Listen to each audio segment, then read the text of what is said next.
Well, welcome back to Norfolk, where we're doing the barn renovations, or should I say reconstructions.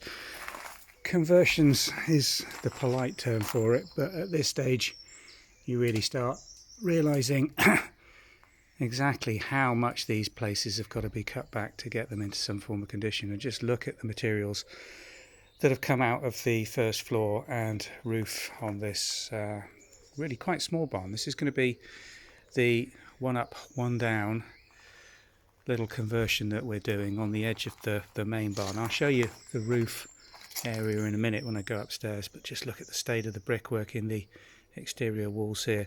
This is an old pammoth floor in the base, which is now completely covered up by all this debris that's come off, but the actual construction material and brickwork is in really quite poor condition. The actual rafters supporting the first floor don't actually look too bad until you start getting towards the peripheral end bits, and then you start realising just how moth-eaten this barn was, and you start looking at it thinking, how the heck was this staying where it was and has done for the last 15 years? This is up at the first floor scaffolding level. You can just see the gable end here, brickwork again. When this was constructed there was no lead work or anything put under. The only protection from weather entering into this gable wall was a layer of red bricks laid on lime mortar, as you can see. First floor level where the actual stairs, which we're going to move into this far back corner now, come through. You can see the large cracks in the gable end.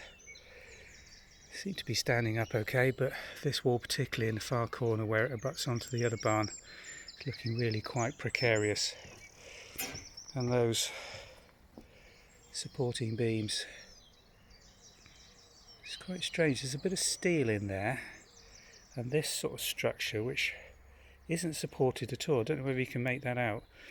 The laterals coming across with the girder, it was I think originally over an engine pit in what was an old car storage, or originally I presume a coach house, but that was used for lifting things. But what was supporting that, I don't know. It's got steel going into the wall just below me, but the steel doesn't go right across into the other wall, so just supporting and hanging off these beams. Just look at the state of that. All the mortar's gone, the pointing even around the bricks on the sub layer forming the apex of this gable completely gone and crumbled. This is all soft. It's been repaired at some time with a bit of cement in it, but the majority of this is just soft lime mortars. And you can just imagine over the years, just look at the state of that. One of the main supporting beams going across, almost completely rotten off, where it adjoins this, what would have been quite a damp end wall. Just come around the corner on the very end now, and you can see the relation of this small barn to the main barn, which is progressing as we've shown you in the videos with the steels going in. This is going to be the end wall to that barn, which is going to remain one of the few walls that we are retaining. It's in very good condition and a relatively modern wall. Problem with the walls around the back end, as we've discussed in our videos, is that they were just basically built on top of this garden wall, boundary wall that runs right the way up through this area and continues through the back. You can just make it out under the tabours that run through into the vegetable garden there. And the supporting end gable on this large barn was just slapped on top of it with no joints, no connection, wasn't tied in at all. And this end wall isn't tied in, and again down here on this corner, no ties between these two barns. They were built as they did in those days with agricultural buildings, just basically out of the materials available locally and slapped in with very little consideration for how they'd move or tie together.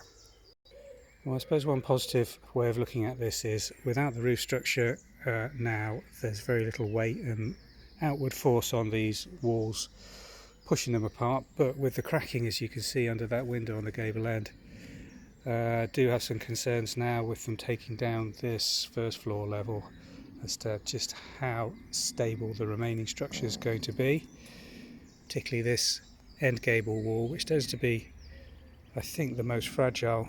Doesn't show as many cracks or movement, but there are some ties that have been put in over the years into these walls.